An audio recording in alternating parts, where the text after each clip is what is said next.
এবারে মিলনদা বলল যে ঠিক আছে, তোকে আরও 5% ডিসকাউন্ট দিলাম, দিয়ে 171 টাকা দাম হয়, ওই টাকাটাই তুই আমাকে দে।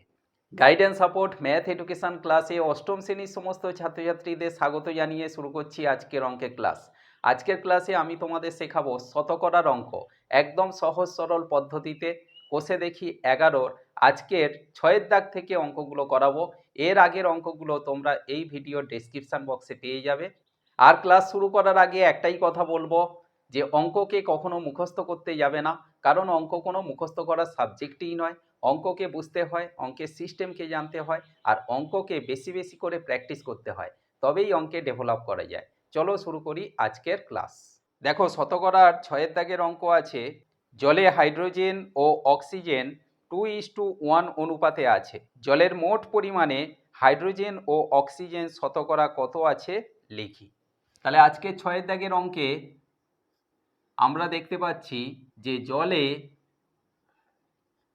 হাইড্রোজেন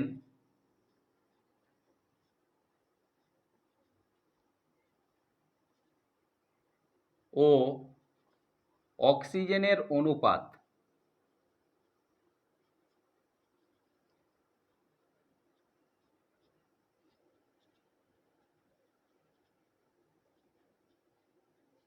কত না 2:1, এই অনুপাতটা আমাদের দেওয়া আছে। অর্থাৎ হাইড্রোজেন আর অক্সিজেন মিলে জল হয়, তাহলে জলে হাইড্রোজেন অক্সিজেনের অনুপাত কত দেওয়া আছে? 2:1। তাহলে এখানে 2 অনুপাতটা হাইড্রোজেন আর 1 অনুপাতটা অক্সিজেন। তাহলে আমরা লিখব হাইড্রোজেনের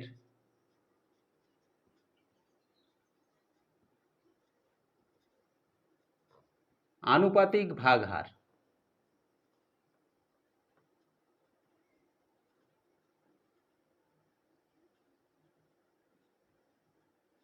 আনুপাতিক ভাগহারটা কি? এই যে অনুপাতটা দেওয়া আছে এর ভাগহার কত? তাহলে হাইড্রোজেন হিসেব মতো 2 অনুপাত, তাহলে 2/, নিচে আমরা অনুপাত দুটো যোগ করে বসাবো, 2 আর 1-এ 3, তাহলে 2/3 এখানে আমরা লিখব অংশ। এইটা হাইড্রোজেনের আনুপাতিক ভাগহার। ঠিক একইভাবে অক্সিজেনের আনুপাতিক ভাগহার,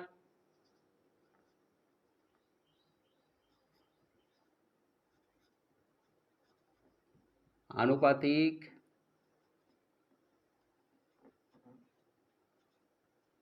ভাগহার কত না, এটা 1 অনুপাত, তাহলে 1/2, 1-এ 3, তাহলে 1/3 অংশ। তাহলে এখানে আমরা হাইড্রোজেনের ভাগহার পেলাম আর অক্সিজেনের ভাগহার পেলাম, কিন্তু আমাদের প্রশ্ন ছিল যে জলে শতকরা পরিমাণ কত হাইড্রোজেনের এবং অক্সিজেনের। তাহলে আমরা লিখব হাইড্রোজেনের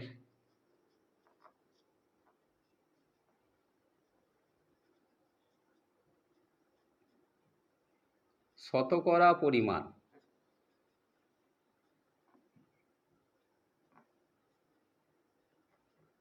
শতকরা মানে 100। তাহলে এখানে কত আছে? 2-3 হাইড্রোজেন ইন্টু 100। তাহলে এই যে 2-3 আর 100, 100টা ওপরে নিচে 1 আছে মনে করতে হবে, তাহলে 2 আর 100 গুণ করলে আমরা পাবো 200 বাই নিচে 3।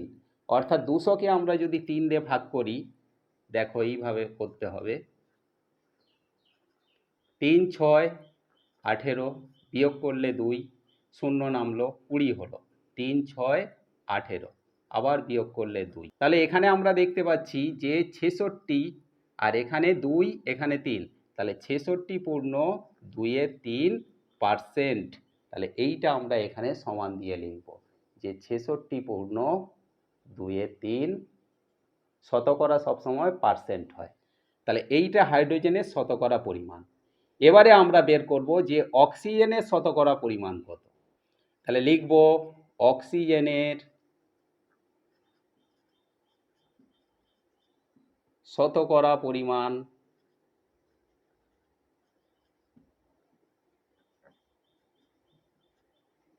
একইভাবে অক্সিজেনের আনুপাতিক ভাগহার 1-3, তাহলে 1/3 ইন্টু শতকরা মানে 100, তাহলে এখানে 100-র সঙ্গে 1 গুণ করলে ওপরে 100 থাকে আর নিচে 3 থাকে। তাহলে 100-কে 3 দিয়ে ভাগ করব। দেখো 3 তিরিকে 9, বিয়োগ করলে 1 থাকে, 0 নেমে 10 হলো, আবার 3 তিরিকে 9, তাহলে বিয়োগ করলে 1/3 অর্থাৎ 33 পূর্ণ 1/3। তাহলে এখানে আমরা লিখব 33 পূর্ণ 1/3%। তাহলে এইটা হলো আমাদের 6 দাগের অঙ্ক। আমরা অতএব দিয়ে লিখব যে জলে হাইড্রোজেন ও অক্সিজেনের শতকরা পরিমাণ হবে 66 পূর্ণ 2/3% এবং 33 পূর্ণ 1/3%। ক্লিয়ারলি বুঝতে পারলে আশা করি। চলো এখন আমরা 7 দাগের অঙ্ক করি।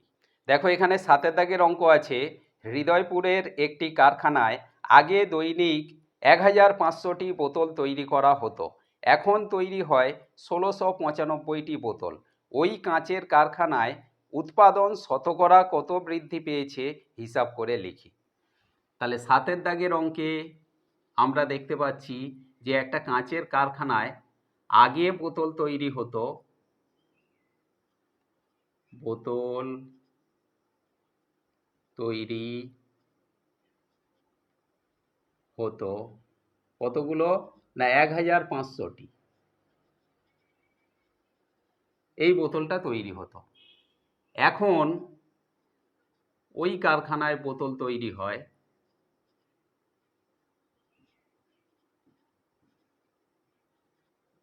কত না 1695টি। তাহলে আগে তৈরি হতো 1500, এখন 1695। তাহলে আমরা দেখতে পাচ্ছি যে উৎপাদন আগের থেকে বৃদ্ধি পেয়েছে। আমরা সেটা বের করব। উৎপাদন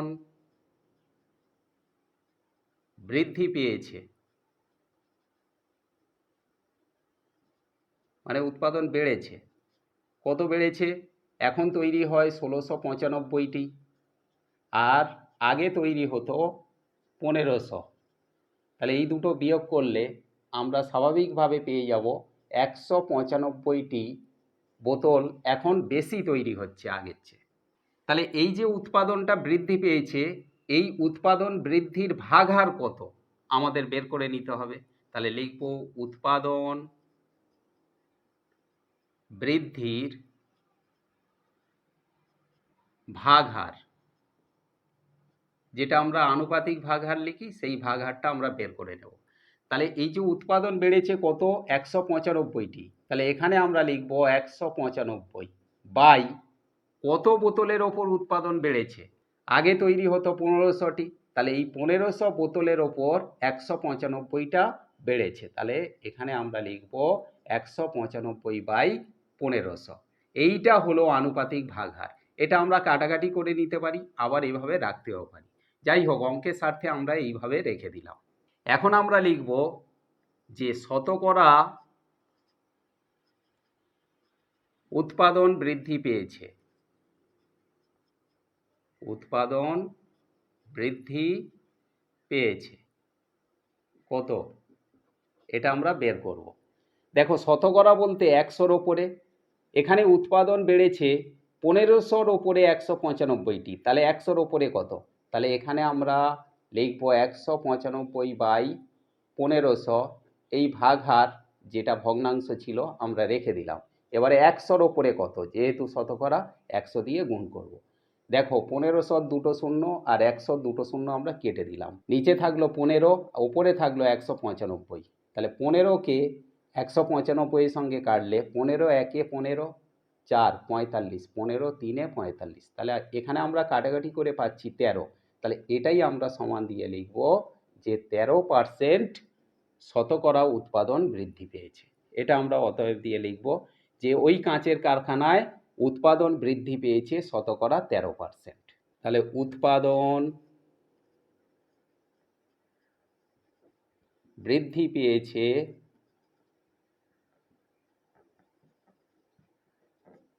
শতকরা 13%। ক্লিয়ারলি বুঝতে পারলে আশা করি। চলো এখন আমরা 8 দাগের অঙ্ক করি। 8 দাগের অঙ্ক দেখো, সাধারণ বায়ুতে নাইট্রোজেন, অক্সিজেন ও কার্বন ডাই অক্সাইডের পরিমাণ যথাক্রমে 75.6%, 23.04% ও 1.36%। 25 লিটার বায়ুতে কোন গ্যাস কতটুকু আছে হিসাব করে লিখি। তাহলে 8 দাগের অঙ্কের ক্ষেত্রে আমরা দেখতে পাচ্ছি যে বায়ুতে গ্যাস মিশ্রিত অবস্থায় থাকে। এখন বাতাসে সবচেয়ে বেশি পরিমাণে কোন গ্যাস থাকে? নাইট্রোজেন। তাহলে আমরা লিখব নাইট্রোজেনের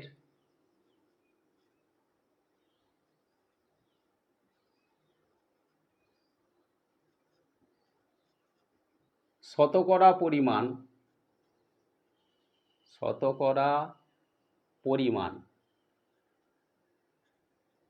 কত দেওয়া আছে আমাদের? 75.6%। অর্থাৎ 100 লিটার বায়ুতে 75.6 লিটার পরিমাণে নাইট্রোজেন থাকবে। তাহলে 25 লিটার বায়ুতে আমাদের প্রশ্ন আছে যে 25 লিটারে কত থাকবে। 25 লিটার বায়ুতে নাইট্রোজেন থাকবে, N2 বলতে নাইট্রোজেন থাকবে কত না, এখানে 75.6%। তাহলে আমরা লিখব 75.6%-এর জন্য নিচে লিখব 100, অর্থাৎ বাই 100 ইন্টু, যেহেতু 25 লিটার বায়ু তাহলে 25 দিয়ে আমরা গুণ করব। দেখো 25-এর সঙ্গে 100 কাটাকাটি করলে 25 4-এ 100 হয়। তাহলে এখানে আমরা পাচ্ছি 75.6/4। তাহলে এখানে আমরা লিখব 75.6/4। এইটাকে আমরা ভাগ করে বসাবো। 75.6 একে 4 দিয়ে যদি ভাগ করি, 4 একে 4, বিয়োগ করলে 3, 5 নামলো 35 হলো, 4 আষ্টে 32, বিয়োগ করলে 3 থাকে। এবার পয়েন্টের পরের সংখ্যা নামছে, ওই জন্য এখানে পয়েন্ট বসলো। এবার 6 নামলো, 4 9 36। এখানে আমরা কত পেলাম না 18.9। তার মানে 18.90 এখানে লিখব লিটার একক হিসাবে, কারণ 25টা যেহেতু লিটার ছিল তাহলে আমরা এটা লিটার লিখে দিলাম। ঠিক একইভাবে আমরা লিখব অক্সিজেনের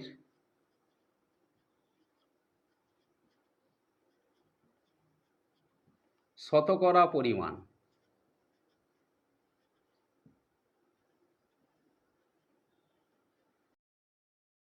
অর্থাৎ বায়ুতে শতকরা কত পরিমাণে অক্সিজেন গ্যাস থাকে না 23.04%। তাহলে 25 লিটার বায়ুতে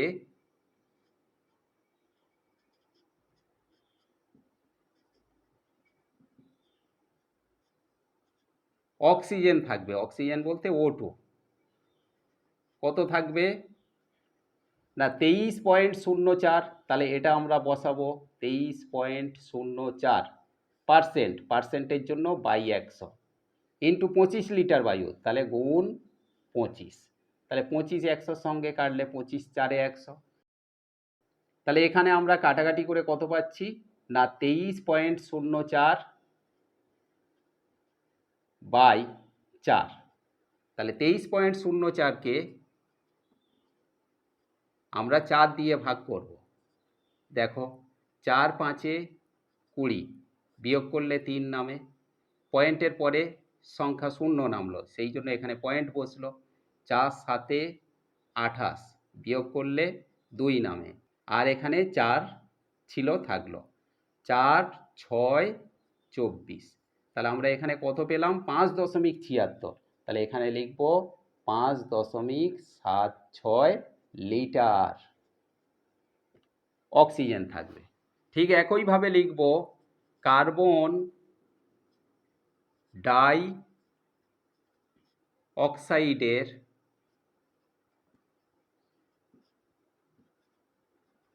শতকরা পরিমাণ।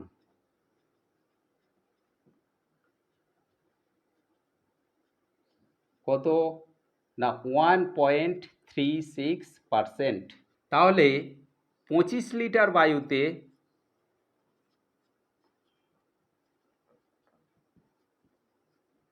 কার্বন ডাই অক্সাইড অর্থাৎ CO2 থাকবে, কত থাকবে আগের অঙ্কগুলোর মতো 1.36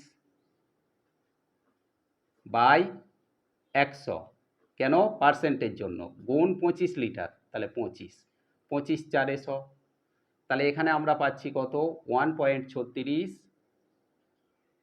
বাই 4, তাহলে 1.36কে 4 দিয়ে আমরা ভাগ করব, 1.36 বাই 4। তাহলে এখানে আমরা দেখতে পাচ্ছি যে একের পরে পয়েন্ট আছে, একের ভেতরে 4 যাবে না, ছোট হচ্ছে, সেই জন্য পয়েন্টের পরের সংখ্যা নিতে হচ্ছে, অর্থাৎ 13। সেই জন্য আমরা প্রথমেই পয়েন্ট বসাবো, তাহলে 4 3 12, বিয়োগ করলে 1 থাকে, আর 6 নামলো 16, 4 4 16, তাহলে এখানে কত হলো? 0.34, 0.34 মানে 0.34 লিটার। তাহলে 8-এর দাগের অঙ্কটা আশা করি ক্লিয়ারলি বুঝতে পারলে। চলো এখন আমরা 9-এর দাগের অঙ্ক করি। দেখো 9-এর দাগের অঙ্ক আছে, তৃষা মিলনদার বইয়ের দোকান থেকে একটি বই কিনল। মিলন দাদা বইয়ের লেখা দামের ওপর যথাক্রমে 10% ও 5% ছাড় দিলেন। বইটির ওপর লেখা দাম 200 টাকা হলে তৃষা মিলনদাকে কত টাকা দিল হিসাব করে লিখি। তাহলে 9-এর দাগের অঙ্কের জন্য আমরা প্রথমেই লিখব যে বইটির ওপরে দাম ফেলা আছে 200 টাকা, তাহলে আমরা লিখব বইটির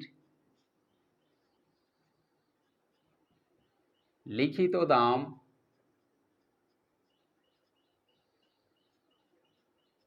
কত টাকা? না 200 টাকা, এইটা বইয়ের দাম ফেলা আছে। এবারে তৃষা যখন বইটা কিনতে গেছে তখন বইটা দেখলো, দেখে তার দাম জিজ্ঞেস করলো। মিলনদা বলল যে 200 টাকা দাম ফেলা আছে, ঠিক আছে তোকে আমি 10% ডিসকাউন্ট দিলাম। তাহলে এই যে 10%, তাহলে 10% ছাড় সমান কত টাকা ছাড় দিল? তাহলে দাম ছিল 200 টাকা ইন্টু 10% মানে 10/100, পার্সেন্টের জন্য 100, তাহলে এখানে 200-র সঙ্গে 100 কাটলে 2, 2-এর সঙ্গে 10 গুণ করলে 20 টাকা। এই 20 টাকা মিলনদা তৃষাকে ছাড় দেবে বলল। তাহলে বইটার দাম কত হলো? 10% ছাড়ে বইটির দাম হবে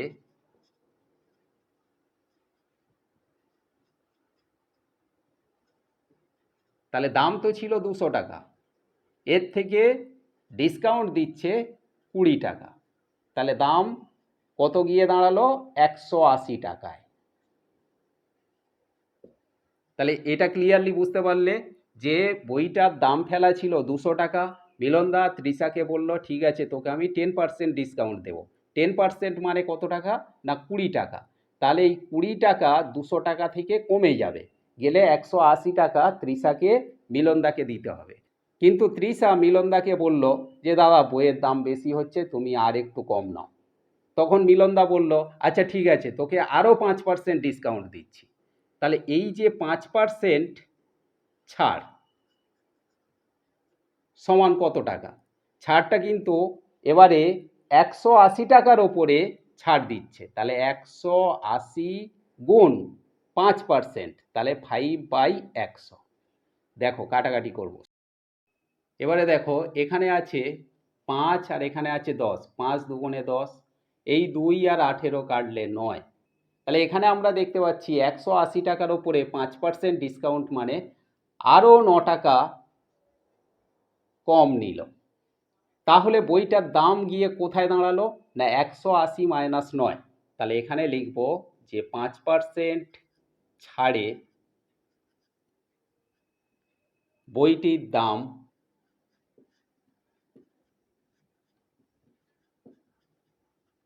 হবে কত? 180 মাইনাস 9, তার মানে 171 টাকা। এবারে মিলনদা বলল যে ঠিক আছে তোকে আরও 5% ডিসকাউন্ট দিলাম, দিয়ে 171 টাকা দাম হয়, ওই টাকাটাই তুই আমাকে দে। তাহলে তৃষা বইটা নেওয়ার সময় মিলনদাকে কত টাকা দেবে? 171 টাকা দেবে। তাহলে আমরা অতএব দিয়ে লিখব যে তৃষা মিলনদাকে 171 টাকা দেবে। তাহলে ক্লিয়ারলি বুঝতে পারলে আশা করি অঙ্কটা, যে বইটির লিখিত দাম 200 টাকা আছে, তার ওপরে 10% ছাড় দেওয়া হচ্ছে, অর্থাৎ 20 টাকা ডিসকাউন্ট দেওয়া হচ্ছে। তাহলে 200 টাকা থেকে 20 টাকা কমলে 10% ছাড়ে বইটির দাম হবে 180 টাকা। তখন তৃষা বলল যে বইটার দাম বেশি হচ্ছে, তুমি আর একটু কম নাও। তখন বললো আচ্ছা ঠিক আছে, তোকে আরও 5% ডিসকাউন্ট দিচ্ছি। তাহলে 180 টাকার ওপরে 5% ডিসকাউন্ট মানে 9 টাকা ছাড়। তাহলে এই 9 টাকা ছাড় দিলে বইটার দাম এসে দাঁড়াবে 171 টাকা। তাহলে তৃষা মিলনদাকে 171 টাকা দেবে। চলো এখন আমরা 10-এর দাগের অঙ্ক করি।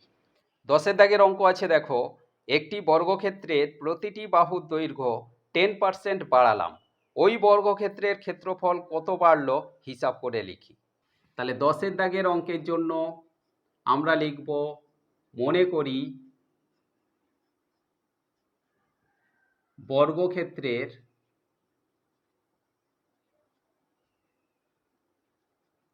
বাহুর দৈর্ঘ্য কত না 100 একক, এটা আমরা ধরে নিচ্ছি। তাহলে ওই বাহুর দৈর্ঘ্য যদি 100 একক হয়, তাহলে বর্গক্ষেত্রের ক্ষেত্রফল কত হবে? ক্ষেত্রফল হবে, বর্গক্ষেত্রের ক্ষেত্রফলের সূত্র কি না বাহু গুণ বাহু, অর্থাৎ বাহু স্কয়ার। বাহু কত 100 একক, তাহলে 100 গুণ 100, তাহলে 100 100 গুণ করলে 1 4টে 0, অর্থাৎ 10,000 বর্গ একক। একক বলতে আমরা ধরো মিটার সেমি এরকম ধরি, এখানে কোনো কিছু নেই, আমরা একক হিসাবে ধরে নিলাম। তাহলে বাহুর দৈর্ঘ্য যদি 100 একক হয়ে থাকে, বর্গক্ষেত্রের ক্ষেত্রফল হবে 10,000 বর্গ একক। এবারে বাহুর দৈর্ঘ্য